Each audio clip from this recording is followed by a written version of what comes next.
Derrota dolorida do Ceará na Arena Castelão, 2-0 para a equipe do Mirassol. É sobre isso que a gente vai conversar nesse vídeo.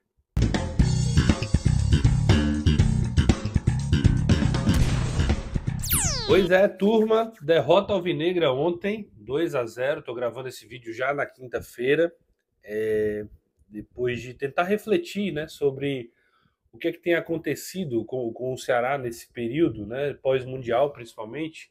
Se a gente for pegar um recorte, assim, o futebol às vezes é muito cruel, né? Porque você, dependendo do recorte que você pega, dependendo do campo de visão que você quer ali enxergar, você vê coisas positivas ou coisas negativas e sustenta talvez ali uma opinião sobre o assunto.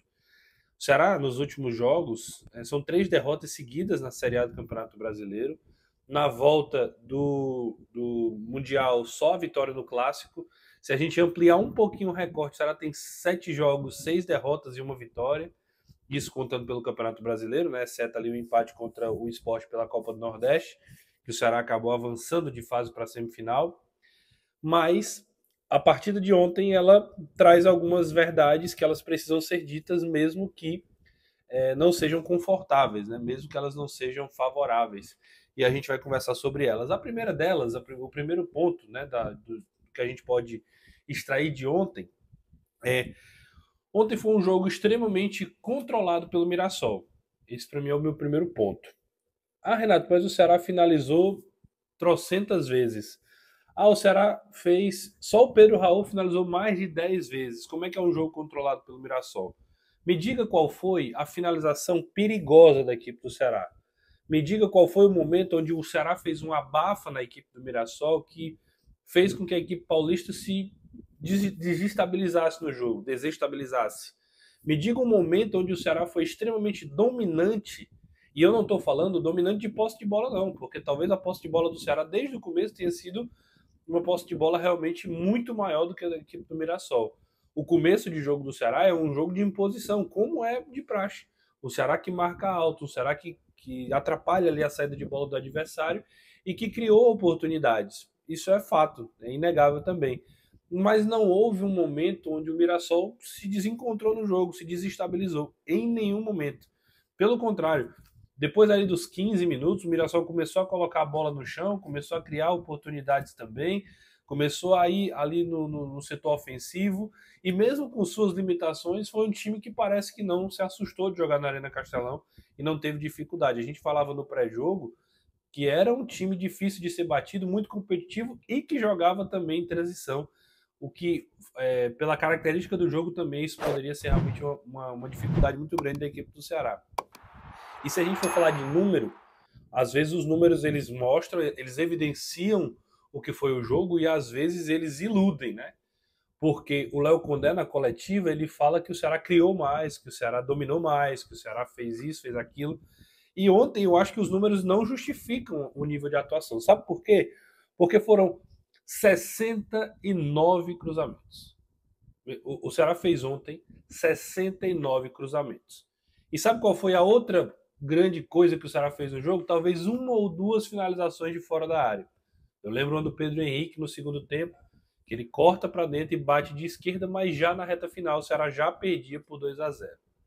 Então, se você for basear a atuação do Ceará pela quantidade de cruzamentos que ele fez, então realmente o Ceará jogou muito bem. Mas a gente assistiu o jogo e percebe que foi muito pouco, muito pobre. Não a quantidade de cruzamentos, pelo amor de Deus, mas o nível de criação da equipe do Ceará, que teve dificuldade com o Sobral, que teve dificuldade com o Mugni, que é um bom jogador, mas não consegue.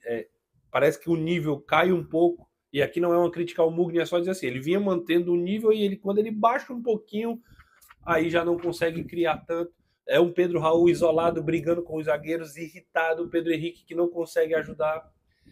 Enfim, é um Ceará extremamente limitado. E ontem, mais especificamente ainda, jogou sem talvez os seus 2 laterais titulares, o que ainda atrapalhou mais, porque o Nicolas, de novo, faz uma partida muito ruim em termos de princípios técnicos mesmo, assim, cruzamento, passe, ocupação de espaço, e trava o jogo do Ceará. O Ceará já é, por si só, um time que tem poucas opções. E quando as que entram não conseguem dar conta, fica realmente nesse nível. Esse é o primeiro ponto. O segundo é que, sem resultadismo, o time continua sendo bem treinado, continua sendo um time competitivo. O Ceará, mesmo com as limitações de ontem, competiu. Deu trabalho ao Mirassol no sentido de imposição, de tentar, de não desistir. É um time de caráter, mas ele também é um time que segue sendo limitado.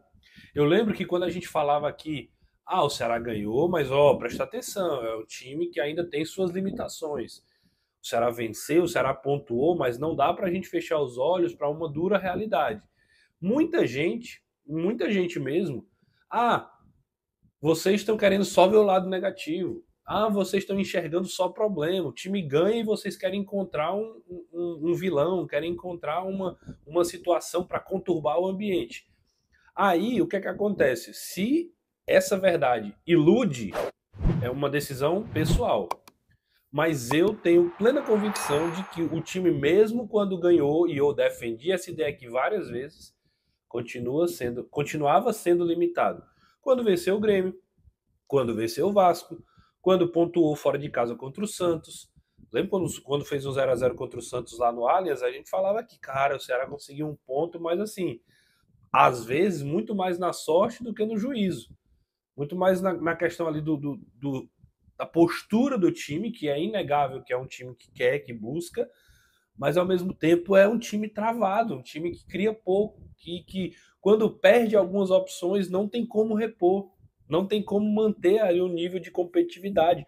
Ontem, por exemplo, na hora que o Ceará precisava criar uma força para virar o jogo, entrou o Bruno Tubarão de lateral direito, que é um cara muito voluntarioso, mas né, não corresponde à expectativa e à necessidade que o Ceará tem. Entrou o Ailon de camisa 10, sendo que o Ceará tem Matheus Araújo e Rômulo no banco, e não usa os caras. Por quê? Porque os caras talvez estejam muito abaixo. Então o Ceará tem um meia que ele já na Série B demonstrava um nível de atuação que não chegava ali aos 80%, 90% em termos de quantidade de tempo no jogo, não joga os 90 minutos, joga 60, 70, 80, na Série A muito menos, e você contrata dois jogadores que eles não conseguem corresponder minimamente num jogo para jogar 20, 25 minutos. Então entra o Ailon, que é um falso 9, que é um ponta, mas que também joga por dentro. Mas assim, e acho que o Ailon nem foi dos piores, assim. Eu só tô querendo evidenciar que é essa limitação que o Ceará tem hoje. E isso faz muita diferença num campeonato brasileiro tão competitivo que é a Série A. Tão competitivo que é. E o terceiro e último ponto é falar que o resultado, ele escancara. Ele escancara. Não é que ele não mostre, porque mostrar ele já vinha mostrando antes. Ele escancara a necessidade que o Ceará tem de reforçar o elenco. Eu não sei se com esse elenco o Ceará vai cair ou não vai cair. Porque assim, o Ceará hoje é 12º, né? O Ceará tem um jogo a menos. Se a gente olhar mesmo friamente para a tabela, não é um momento de extrema crise. Ponto. Ao mesmo tempo, eu também não tenho segurança de afirmar que não, peraí, vai dar tudo certo e ok. Pode ser que aconteça. Mas se não contratar, mas se não trouxer reforços, vai sofrer até o final. E talvez a diretoria do Ceará até queira trazer. Não acho que os caras, não, a gente está hiper satisfeito com o que está acontecendo. Mas está enfrentando dificuldades talvez até maiores do que o que se imaginava. E por isso o time não consegue reforçar, não consegue trazer jogadores para poder dar uma base maior para o Léo Condé. Então, os resultados protegiam um pouco essa necessidade, porque ganhava, porque pontuava, aí todo mundo dizia, tá vendo? Ó, o time é limitado, o time é simples, mas a gente está conseguindo gordura. E o Ceará tem essa gordura. O Ceará tem 18 pontos. Mas, quando os resultados não vêm, meu amigo, aí volta tudo contra aquilo que estava sendo feito. E para piorar, e para terminar esse vídeo, o Ceará tem Cruzeiro, Palmeiras e Flamengo pela frente. O Ceará tem Cruzeiro, Palmeiras e Flamengo pela frente.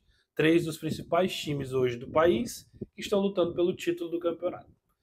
Se eu não estiver enganado, 2 fora de casa. Então, assim, o Ceará tem 18 pontos. Ele vai terminar o primeiro turno com 18, considerando que ele ainda tem um jogo a menos contra o Fluminense. Ele terminou em 22, por exemplo, com 24, só para a gente fazer um paralelo. tomara que ele consiga pontuar. Vai ser muito importante para entrar bem, para entrar melhor no retorno.